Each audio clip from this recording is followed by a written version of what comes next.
सारस और केकड़ा की कहानी बहुत समय पहले की बात है। एक घने जंगल के बीचों बीच एक बहुत ही सुंदर झील था। उस झील में बहुत सारी मछलियां और केकड़ा भी रहता था। वह सब बहुत खुशी से मिलजुल कर रहते थे।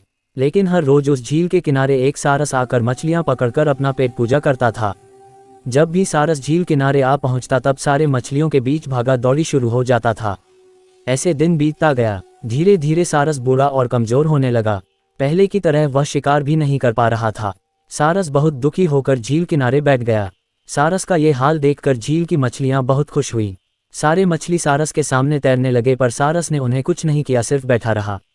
ऐसे कुछ और दिन बीत गए। सारस को ऐसे एक जगह बैठा हुआ देखकर केकड़ा सारस के पास आया और पूछा, भाई 2-3 दिन से देख रहा हूं तुम यहाँ चुपचाप बैठे हो, एक भी मछली नहीं पकड़ा, खाना भी नहीं खाया, क्या बात है?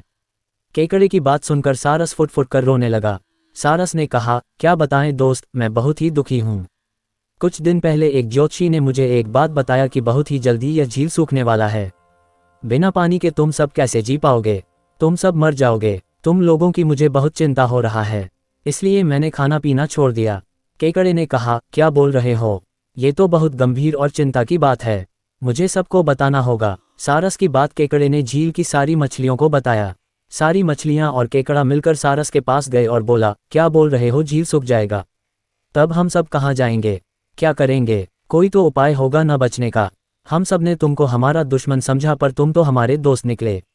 हम लोगों के चिंता के कारण तुमने खाना पीना छोड़ दिया। दोस्त, अब तुम ही कोई उपाय बताओ। सारस ने कहा, अच्छा लगा सुनकर कि तुम सब ने मुझे दोस्त माना है। एक उपाय है, कुछ ही दूर पर एक तालाब है। अगर तुम लोग चाहो तो मैं एक एक करके तुम लोगों को वहां छोड़ सकता हूँ। सारे मछली मान गए और कहा, ठीक है ठीक है। तालाब में पहुंचाने के लिए अगले दिन से सारस एक एक मछली को अपने चोंच पर लेकर जाना शुरू किया। ऐसे कुछ दिन बाद केकड़े की बारी आई। सारस केकड़े को लेकर रवाना हुआ। कुछ दूर जाने के बाद केकड़े ने सारस को पूछा, भाई ये तालाब और कितना दूर है? केकड़े की बात सुनकर सारस हंसने लगा और कहने लगा, तालाब? कैसा तालाब? यहाँ कोई तालाब नहीं है। मैं तो खाने के लिए तुम सबको यहाँ लेकर आ रहा हूँ। इतने दिनों से मछली खा खा कर बोर हो गया हूँ, आज बहुत मजा आएगा तुमको खाकर।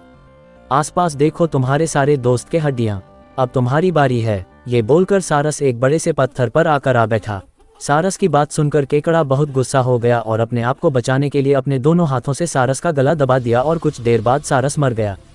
फिर केकड़ा अकेले झील वापस आ गया और बाकी मछलियों को सारस के चाल के बारे में बोला और कैसे उसने सारस को मार डाला ये भी बताया। सारे मछली बहुत खुश हुए और निश्चिंत होकर रहने लगे। इस कहानी से हमें ये सीख मिलती है कि हमें हर काम सोच समझकर करना चाहिए और किसी की बातों में नहीं आना चाहिए।